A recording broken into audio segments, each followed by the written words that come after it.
Ma'am कैसे हैं आप? खैरियत से हैं? जी अल्लाह का शुक्र। अच्छा, सबसे पहले बताएं कि एक चीज़ जो बहुत सी बीमारियों से और जो मेंटल हेल्थ प्रॉब्लम से हमें बचाती है ना, वो है माइंडफुलनेस, मतलब यस। प्रेजेंट में रहना। तो योगा और एक्सरसाइज ऑब्वियसली हमें माइंडफुल रहने में हेल्प आउट भी करती हैं। तो सबसे पहले इसकी इम्पोर्टेंस बताएं और योगा से हम कैसे इसको हासिल कर सकते हैं। योगा बेसिकली योगा और एक्सरसाइज में फ़र्क है। एक्सरसाइज आपको थोड़ा सा जो है ना वो डिप्रेशन में लेके जाती है, लेकिन जबकि योगा जो है ये आपको रिलैक्स रखती है, क्योंकि हम इसमें ब्रीथ पे फोकस रखते हैं। तो ब्रीदिंग जो है ना, जब हम ब्रीथ इन और आउट करते, तो इन होने के साथ हमारे जो है रिलैक्सेशन के हार्मोन्स जाते हैं और आउट होने से हमारी कार्बन बाहर आती हैं, तो उससे जो है ना हमारी बॉडी रिलैक्स होती है। तो दूसरे नंबर पर यह है कि जब आप पोज करते हैं और पोज के साथ ऑक्सीजन को इन करते हैं और साथ में ऑक्सीजन को आप फोकस रखते हैं ब्रीथ के ऊपर, तो वो जो फ्लेक्सिबिलिटी है वो बढ़ जाती है। और जब फ्लेक्सिबिलिटी बढ़ेगी और फ्लेक्सिबिलिटी आपकी स्ट्रेंथ होगी, तो वहाँ पर ब्लड सर्कुलेशन बेहतर होगा। जहाँ पे आपकी ब्लड सर्कुलेशन बेहतर होगा तो आपकी माइंड काम होगी। ठीक ये है। माइंडफुलनेस की ठीक है, तो माइंडफुलनेस और योगा का आपस में क्या ताल्लुक है, आसान वर्ड्स में बताएं। माइंडफुलनेस और योगा का जो है ताल्लुक ये है कि माइंडफुलनेस आप ब्रीथ पर फोकस रखते हैं, यानी आप कॉन्शियस रहते हैं अपने सांस के साथ। तो जब आप कॉन्शियस रहते हैं तो आप एक्टिव रहते हैं। अच्छा, ये बताएं कि फिर टेक्निक्स कौन सी होंगी माइंडफुल रहने के लिए, इजी योगा बिल्कुल, ये टेक्निक्स। मैं आपको बताता हूँ कि आपने इजी पोस्चर में या किसी भी पोजीशन में बैठ जाएं, चाहे चेयर पर बैठ जाएं, चाहे मैट के ऊपर बैठ जाएं, तो आपने दोनों हाथ बिल्कुल इसी पोजीशन पर रखे और नॉर्मल इनहेल करेंगे फोकस के साथ, और एब्डोमिनल ब्रीदिंग है, यहाँ पे हमने डायफ्राम को एक्सपेंड करना है और आहिस्ता आहिस्ता ब्रीद आउट करेंगे।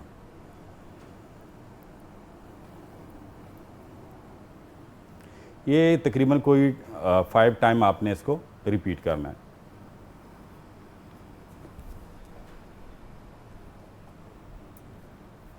Slowly breathe out.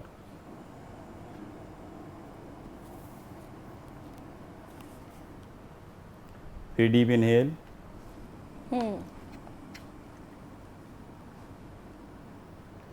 और स्लोली एक्सेल।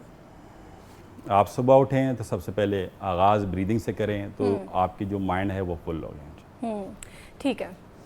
इसके अलावा कुछ पोजेज हैं, वो है मसन नॉर्मल पोजेज है कि आप इनहेल करेंगे, अपने राइट हाथ को उठाएं,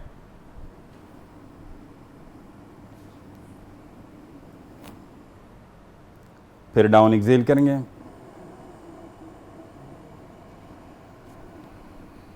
सारा फोकस आपने ब्रीथ के ऊपर रखना है। फिर लेफ्ट हाथ,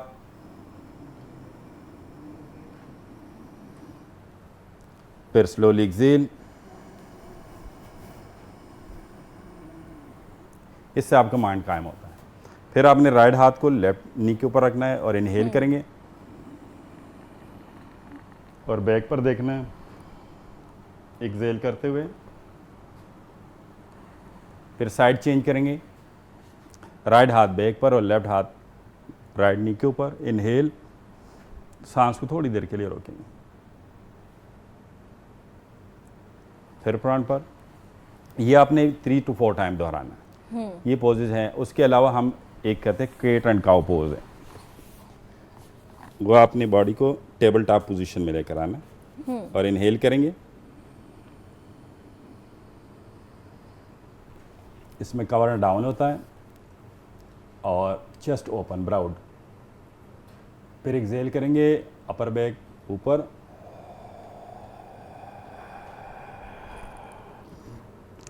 चिन को पॉइंट करना होता है चेस्ट के बराबर। फिर इनहेल करेंगे,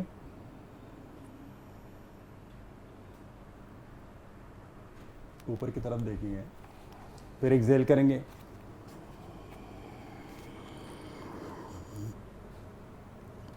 फिर इनहेल, फिर एक्सेल। ये भी 3 to 5 टाइम दोहराना होता है।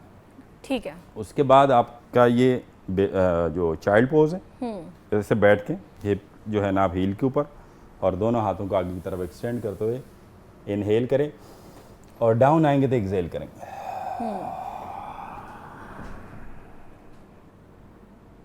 और कितनी देर तक रखेंगे इसको? ये आप तकरीबन कोई 1 मिनट स्टे कर सकते हैं ठीक और है। 2 मिनट भी स्टे कर सकते हैं। जितना आपने अपनी बॉडी को काम करना होता है, रिलैक्स करना होता है, उतनी देर आप स्टे करेंगे, क्योंकि इसकी मैं जो है ना ब्लड की फ्लो जो है ना सारी ब्रेन की तरफ होती है, और हार्ट को जो बीट है वो उसको टाइम मिलता है रिलैक्स का, तो ठीक है। आपके इससे माइंड भी रिलैक्स होता है और आपकी हार्ट की जो पंपिंग है वो आराम से प्रॉपर तरीके से काम करता है। ठीक है। उसके अलावा जो है वो उसके ऊपर हम एक और पोज है जिसको हम कहते हैं downward facing dog, mounting pose है। ये दोनों हाथ इसी पोजीशन में और स्लोली इस तरह कहते इनहेल करेंगे और डाउन आएंगे तो एक्सेल, स्ट्रेच करते हुए। इसमें भी आपने तकरीबन कोई 30 सेकंड होल्ड करना है, स्टे करना है, फिर दोनों नी उसी पोजीशन पर रखें, टेबल टॉप पोजीशन में आए और फिर यहाँ से चाइल्ड पोज में जाएंगे। इसको भी आपने 3 से 4 टाइम दोहराना है। कुछ जो है ना पोजेज हैं जो बिल्कुल रिलैक्स हैं, आराम से आप इस पोजीशन पर बैठे हुए हैं, तो लेफ्ट हाथ को लेफ्ट साइड रखेंगे, इनहेल करेंगे, राइट हाथ उठाएंगे और लेफ्ट से डाउन जाएंगे, स्ट्रेच करेंगे ज़रा। इससे आपकी ये जो साइड वाले मसल है जिसको लिटिमस डोर्सी मसल कहते हैं, इसके ऊपर एक अच्छा स्ट्रेच आता है, इससे आपके माइंड कायम होता है और जहाँ पर आपके स्ट्रेच आएगा वहाँ पर आपकी ब्लड की फ्लो बेहतर होगी। और बॉडी को रिलैक्स करने के लिए ब्लड की सर्कुलेशन का होना बहुत ज़रूरी है कि आपका ब्लड की फ्लो बेहतर हो। साइड चेंज, इसमें भी इन करेंगे सांस को और जब डाउन आएंगे तो सांस आउट करेंगे। ठीक है। फिर अगला पोस्चर है वो आप इसी पोजीशन पर बैठे हुए हैं, तो स्लोली डाउन आएंगे, सांस को बाहर निकाल। ये ज़रूरी नहीं है कि आप जितना मैं आ रहा हूँ इतना ही हो, हाँ, जितना इजीली आ सकता है कोई बंदा उसी पोजीशन पर वो आ जाए। ठीक है। इसमें भी ब्रीद इन, यानी जिस जो पोस्चर में आप डाउन आते हैं उसमें ब्रीद आपने आउट करना है। ठीक है। अच्छा, अगर किसी को पैनिक अटैक आ रहा हो तो इंस्टेंट कौन सी एक्सरसाइज है जिससे उनको रिलीफ इसके लिए मिल सबसे जाए? बेहतरीन तो ये है कि आप डीप ब्रीदिंग करें। डीप ब्रीदिंग से है कि आपकी जो है ना ये 3 पोर्शन है लंग्स के, इन तीनों को यूज़ करना होता है, यानी अपर, लोअर और मिडल बैक जो है ना उसमें इसको तीनों को लोग को यूज़ करना है। इनहेल करेंगे, उसमें बेली बाहर आना चाहिए, फिर थोड़ी देर के लिए होल्ड किया, फिर एक्सेल, फिर इनहेल, थोड़ी देर के लिए होल्ड, फिर एक्सेल। ये जो होल्ड होता है ना, इसने आपके जो हार्ट की पंपिंग है उसमें थोड़ा सा टाइम को एक्सपेंड करता है, ठीक यानी है। उसका टाइम ड्यूरेशन बढ़ जाता है, आपको रिलैक्स का टाइम ज़्यादा मिलता है। तो जहाँ आपको रिलैक्सेशन का टाइम मिलेगा उतनी आपकी माइंडफुलनेस होगी। तो उसके अलावा जो है इसको हम कहते हैं इक्वल ब्रीदिंग, समावृत्ति ब्रीदिंग होता है। इसको इक्वल ब्रीदिंग के लिए जो है ना आपने 4 सेकंड में इनहेल करना है, फिर 4 सेकंड होल्ड, फिर 4 सेकंड बाद एक्सेल। ये पैनिक अटैक के लिए बहुत बेहतरीन जो है ना ब्रीदिंग टेक्निक है ये, कि आप उसको इक्वल ब्रीदिंग करें। इनहेल किया, रोक दिया, होल्ड किया, फिर एक्सेल कर दिया। ठीक है। तो उसके अलावा जो है कि आप का ये है कि ये दोनों हाथ अगर फ्रंट पर ले आते हैं, ये भी ब्रीदिंग के लिए हैं। इनहेल करेंगे,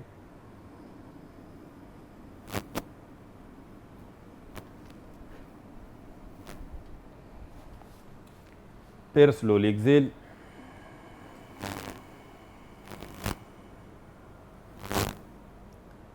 फिर इनहेल,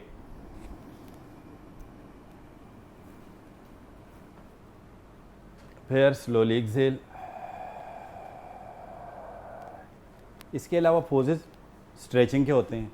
अगर आपने माइंड को फुलनेस रखना है और माइंड को काम करना है तो उसके साथ स्ट्रेचिंग भी बहुत ज़रूरी है। ठीक तो है, वो भी स्ट्रेचिंग- बताएं। स्ट्रेचिंग के लिए सबसे पहले आपने राइट लेग अगर सामने है, या मैं मैट के लेटर व्यू में आता हूँ, ये हेड टू नी है, ऐसे आएंगे स्लोली, टो को पॉइंट करना है और आहिस्ते से डाउन। इसमें भी आपने ब्रीद आउट करना है। ठीक है। अप करेंगे इन, डाउन आएंगे, ब्रीद आउट।